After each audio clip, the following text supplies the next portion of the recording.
وہ خود جی ایک مفتی شاہ صاحب کیا فرمائیں گے، ایک انسان جب دنیا میں آتا ہے وہ عام مرد عورت ہو یا خواجہ سرا کی شکل میں ہو، اس نے دنیا سے بھی جانا ہے۔ تو اگر میں آپ سے یہ پوچھوں کہ جو خواجہ سرا ہیں، مرد عورت بچی بچہ، ان کا جو جنازہ ہے اس حوالے سے شریعت ہمیں کیا کہتی ہے؟ بسم اللہ الرحمن الرحیم۔ ضیاء بھائی، آپ نے آج معاشرے کے اس طبقے کا ذکر کیا ماشاءاللہ، جس کو سمجھنے کی اور جس کو رسپیکٹ دینے اور ان کو معاشرے کا ایک باقاعدہ معتبر اور باعزت اور قابل احترام انسان سمجھنے کی ضرورت ہے۔ الحمدللہ۔ خواجہ سرا جو ہیں، ان کا جنازہ ہوگا یا نہیں ہوگا، جنازے کا تعلق ہے اسلام کے ساتھ۔ جب خواجہ سرا مسلمان ہے، مسلمانوں کے گھر میں پیدا ہوئے ہیں اور مسلمان ہیں، جیسے ہم پاکستان مسلم کنٹری ہے تو یہاں پہ اکثر جو ہیں وہ مسلمان ہی ہیں، تو مسلمان ہیں تو ان کا جنازہ بھی ہے۔ ٹھیک ہے۔ اور ان کے جنازہ کے لیے کوئی خاص مخصوص دعا نہیں ہے، جیسے ابھی مفتی عمران صاحب فرما رہے تھے کہ یہ بھی اللہ کے ایک مخلوق ہیں، ان کو انسان ہی کا درجہ حاصل ہے، تو دعائیں جنازے کے لیے جب نابالغ بچہ بچی ہوتی ہے تو اس کی تو سیپریٹ ہوتی ہے، لیکن جب بالغ ہے تو مرد ہے، عورت ہے یا خواجہ سرا ہے، اس سب کی دعائیں ایک جیسی ہیں، جنازہ ایک جیسا ہے، جنازے کا طریقہ ایک جیسا ہے، جنازے کو اٹھا کے لے جانے کا طریقہ وہی ہے۔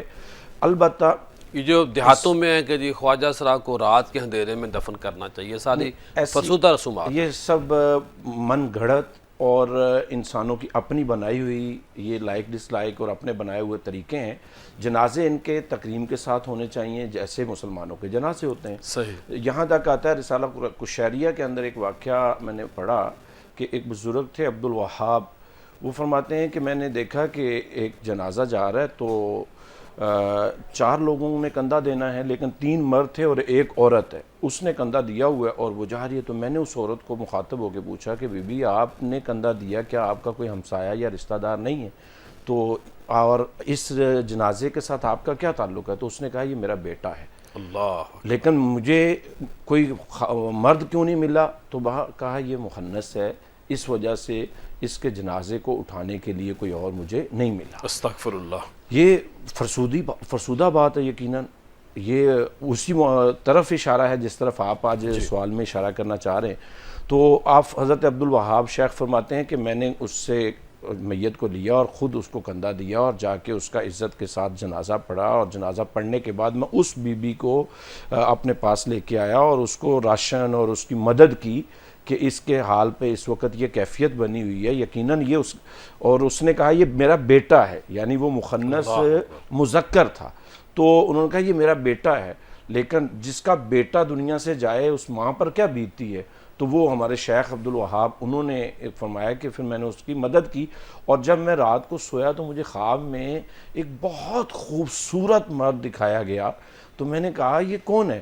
تو اس نے کہا یہ میں وہی مخنث ہوں جس کا آپ نے جنازہ پڑھایا تھا، سبحان اللہ۔ میرے رب نے مجھے بخش دیا اور میں جنتی ہوں الحمدللہ۔ تو کہنے کا مطلب یہ ہے کہ یہ مسلمان ہیں، ان کے حقوق بھی مسلمانوں کے ہی ہیں، جو کلمہ اسلام پڑھتا ہے، اب ان کے اعمال کو دیکھتے ہوئے ہم فیصلے نہیں کر سکتے۔ صحیح۔ اگرچہ انہوں نے اعمال اگر کوئی ایسا پیشہ اختیار کر رکھا ہے جو شریعت میں معیوب ہے، شریعت نے اس کو منع کیا ہے، تو اس کا عمل اس کے ساتھ ہے، اس کی ذات کے ساتھ، اس کی ذات کے ساتھ ہے، اس کی جو حیت ہے، جو اس کی اللہ کے ہاں ایک مخلوق ہونے کے اعتبار سے، اس پر ہم نہیں کہہ سکتے اس کو۔